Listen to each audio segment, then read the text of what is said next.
Hello po mga manay and welcome sa aking kusina. Muli ako po ang inyong madiskarting nanay. At ngayong araw po ay may panibagong recipe kakanina naman ako na sa inyo ay ituturo. Nasubukan mo na ba itong lutuin or natikman mo na ba to?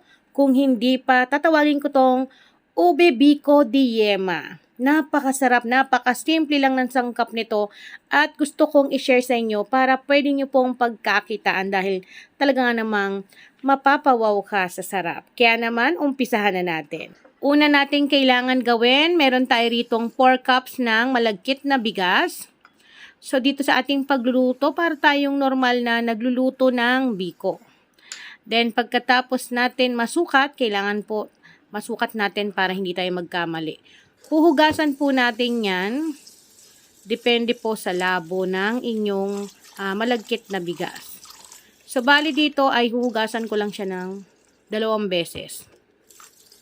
Then, isasaing po natin to na parang nagsasaing tayo ng normal na kanin. Pagkatapos natin mahugasan, ililipat ko siya sa aking paglulutuan. Bali, ang napili ko na paglutuan ay itong non-stick. Kasi para po pati yung tutong niya ay masasama sa ating pagluluto. Kasi masarap sabi ko yung may tutong-tutong, di ba? Then, sasabawan natin to or lalagyan natin ng tubig ng 4 cups din. Gaya ng sukat ng ating malagkit na bigas. Isasalang natin sa ating kalan at lulutuin sa katamtamang init o apoy at hayaan natin hanggang sa maluto.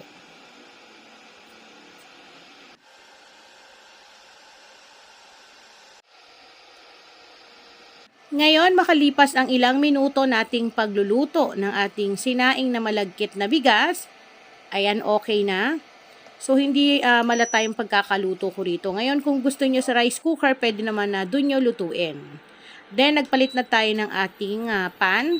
Kasi dito, diretso na natin lulutuin yung ating ube biko. Naglagay ako ng 1 1/4 cup ng coconut cream. Then, 1 cup ng brown sugar. Para sa ating ube, gagamit ako ng Flavorade Ube Flavor na 3 tablespoons. At para ubing-ube, syempre meron tayong ube halaya. So, ang sukat nito ay half cup lang. Ngayon, kung wala kayong ube halaya, pwede nyo namang i-skip yan. Pero dahil meron ako, syempre masarap sabi ko kapag meron ka talagang nangangata or nalalasahan na halaya. Pero sa Flavorade pa lang natin na ube, talagang lasang-lasa at amoy na amoy mo na ang pagka-ube. So, bali dinudurog-durog ko lang habang umiinit itong ating gata. Then, pag nakikita ninyo na kumukulo na, ayan, ilalagay na natin itong ating sinaing. O, diba? Ang ganda kapag niluto sa non-stick pan, kasama pati yung tutong. Ayan yung masarap sabi ko, yung may tutong-tutong. Then, dito, lulutuin lang natin siya ng mga at least 10 to 15 minutes. Kasi luto naman na yung ating malagkit na bigas. Or yung ating malagkit na sinaing. So, halu-haluin lang natin yan. At ang pagkakaluto ko dito, mapapansin nyo, hindi siya yung malata. Para po yung ating biko ay hindi nakakaumay. So, halu-haluin lang po natin to. Then, wag nyo pong iiwanan para maiwasan na masunog. Yun lang kagandahan kapag non-stick pan yung ating gamit. Kahit anong halo mo, walang nasusunog at hindi ka nasasayangan kasi wala ring didikit. So, habang tumatagal ang ating paghalo, mararamdaman nyo rin po yung bigat sa braso nyo. Then, makalipas nga ang ilang minuto, kapag kita ninyo na sobrang lagkit na niya, ang hirap niya ng haluin, ayan, pwede na natin tong hanguin dito sa ating pinaglulutuan at ililipat na natin sa ating mga paglalagyan. So, bali dito gagamit po ako ng small na lyanera. Nagpahid po ako ng ito yung langis ng niyog. Pwede rin naman ng oil. Then, sasapin na natin ng dahon ng saging. So, yung dahon ng saging sinukat ko lang din po sa ilalim ng ating lyanera. So, naglalagay tayo ng ganito para po yung ating biko, kapag tinanggal natin mamaya, hindi siya didikit, hindi tayo mahihirapan alisin. Mabilis lang siyang ilipat. Then, gamit kayo ng sukatan, mga cups para po pantay-pantay yung inyong pagkakalagay. mukhang, wait, sobrang ating nilagay. Kasi kailangan po na magkameron ng allowance para po maglalagay tayo mamaya ng yema. Yun yung pantatoppings natin sa ibabaw. Kaya kailangan, wag po natin na pupunuin. So, kailangan siksikin nyo rin ng maigi. Bali, ayan. Ginawa ko na lang na 3/4 cup yung sukat kada lyanera. Again, yung lyanera na gamit ko po ay small po yung sukat. So, pinipit-pit ko lang gamit yung spatula. Kailangan siksikin mong maigi. Tapos yan nga, may allowance para hindi umapaw. So, bali dito nakagawa po ako ng 7 pieces na small size na lyanera. So, dito po, makakagawa kayo sa ating recipe ng 12 pieces na small size. Pero dahil gusto ko may malaki pang bilaw, ayan, meron pa tayong size 12 na 1.5 inch yung sukat. So, dahil okay na to, set aside muna natin. Ito naman yung ating pangyema. So, dahil meron akong dulce de leche rito, ito po ay niluto ko, ay may tira akong isa. Kaya ito na yung aking gagamitin. Pero, dito sa recipe talaga, ang kailangan natin is 390 grams na condensed creamer ang kailangan. So, dahil ito yung meron ako, sabi ko, gamitin ko na rin para mas masarap. Then, nag-add lang ako ng 2 egg yolks na large size. I-mix lang natin. Again, mga manay, mamaya magtanong kayo, manay, paano yan? Wala kaming dulce de leche na ginamit mong ganyan. Magluluto pa kami. Condensed milk lang po or condensed creamer, pwede nyo pong gamitin para dito sa ating recipe. Then, naglagay din po ako rito ng 380 ml ng evaporated milk.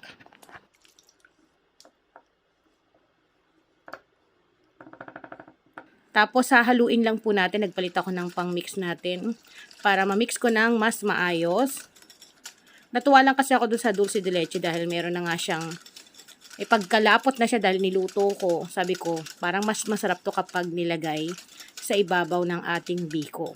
At kung mapapansin nyo, yung biko natin, konti lang yung sugar na nilagay ko para balance. Siyempre, maglalagay tayo ng 1 teaspoon ng ating vanilla. Siyempre, ang gamit ko ay French vanilla. Gamit ang flavor aid. Siyempre, para mabango yung ating yema. Then, eto, diretso na tayong magluto. So, is pagkasalang ng ating pan, maglalagay lang po ako ng 2 tablespoon ng butter. Then, tunawin natin yan. At habang tinutunaw ko yan, ilalagay na natin yung mixture ng ating yema na tinabi natin kanina. So, yan. Dahan-dahan natin ibuhos. Then, dito po ay lulutuin lang natin to ng at least katamtaman lang ang apoy para po maiwasan na masunog. Kasi kapag yan po ay malakas ang apoy, may tendency na makikita ninyo, merong lulutang dyan na itim. Akala mo kung anong itim na yon, nasusunog na po yung ating condensed na gamit. Kaya kailangan katamtaman lang po ang apoy. At continuous sa paghalo, huwag nyo pong iiwanan. Then, habang tumatagal, bumibigat po yung ating paghalo at may kita ninyo na siya ay lumalapot ng bahagya. Hindi naman natin to kailangan palaputin ng todo dahil para hindi tayo mahirapan maglagay ng toppings mamaya sa ating biko.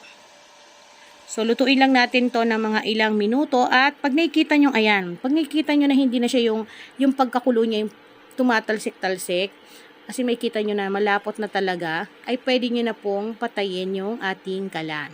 So, ito po ay luto na. Pwede na natin tong ipang toppings sa ating biko. Okay, so patay na natin yung kalan. Then, ready na tayong maglipat sa ating mga lyanera. So, ito mga manay, again, kung wala kayong oven, ito po ay pwede ng pambenta. Pagkalagay ninyo, palamigin nyo lang, pwede na. Dahil nga gusto ko pang kumunat yung ating yema sa ibabaw, ibibake ko pa po ito para talaga namang golden brown yung kanyang ibabaw. Then sa paglalagay po, kailangan tansyahin nyo lang po mga manay na sumakto po dun sa ating ginawa yung ating yema para po lahat malagyan natin. Hindi rin po kailangan kapalan kasi kapag kinakapalan ninyo, hindi na siya magandang tignan.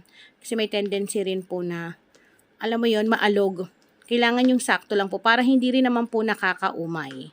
At yung panghuli, ito yung natira.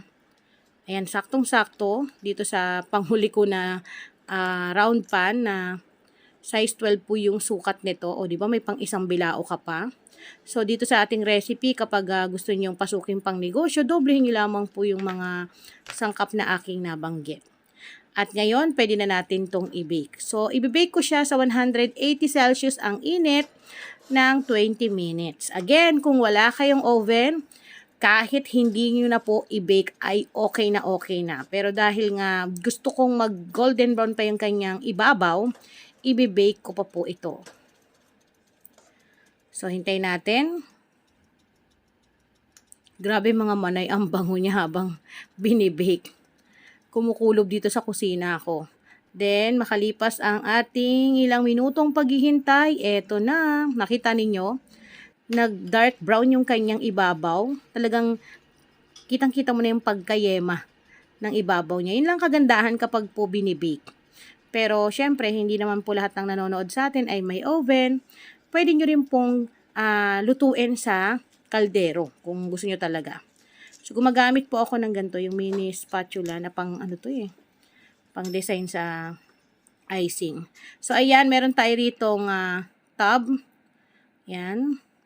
Kahit 500 ml tub po, pwede. 750 ml tub po kasi itong gamit ko, kaya mataas-taas. O, kita nyo, di ba? Sakto lang yung kapal.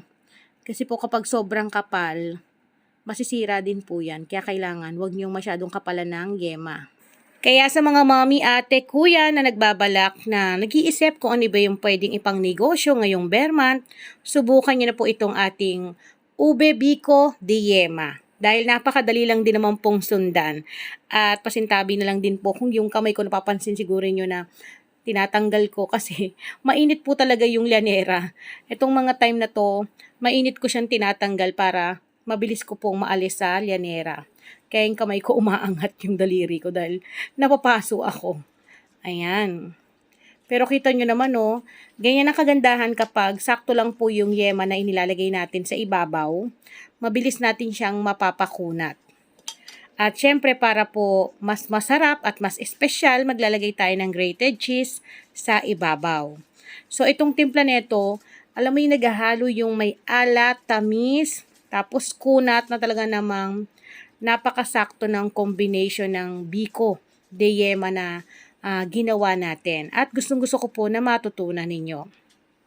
At para sa costing neto, wait lang. Magko-costing muna tayo kung halimbawa puro ganito kalalaki yung inyong gagawin. Hindi tayo gagawa ng size 12. Kasi dito sa recipe na to, 12 pieces po ang magagawa ninyo na ganito po ang size. Small size na llanera.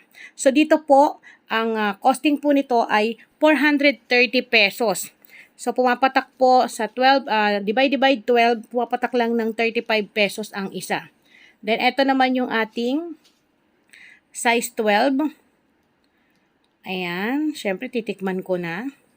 So, meron na kayong idea mga manay ha, para at least, alam niyo na po yung puhunan bawat isang tub. So, bawat isang tub po, kasama na po yung cheese, yung oven, lahat po, pati yung lagayan, sinama ko na yan. So, 35 pesos po pumapatak or 36 pesos pumapatak po ang bawat isa.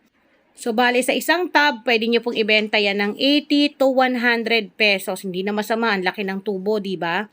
Pero mga manay, tandaan po natin, sabi nga, kung gusto mong mabilis mabenta, pwede mo yun ibenta kahit 60 to 65 pesos. Mabilis mo kagad yan mapapaubos. Pwede kang kumuha ng mga reseller mo para mas mabilis yung kita natin. Maliit man yung tubo mo sa bawat piraso, pero ang kagandahan doon, mabilis naman natin napapaubos araw-araw. Grabe, ang sarap nito mga manay. Ang kailangan ko na rito kape. Alam ko, isunod yung itatanong sa akin, Manay, magkano naman po pwedeng ibenta yung ganyan na size 12 na nagawa ninyo? Ito po, ang puhunan nito ay pumapatak lang po ng 165 to 170 pesos na pwede nyo pong ibenta to ng 320 to 350 pesos. O, diba? Ayan na, dagdag idea na. Pero again, iba-iba po tayo ng costing. Kaya mas mainam na matuto tayong magkwenta. Kaya naman magkita-kita po ulit tayo sa susunod. Paalam!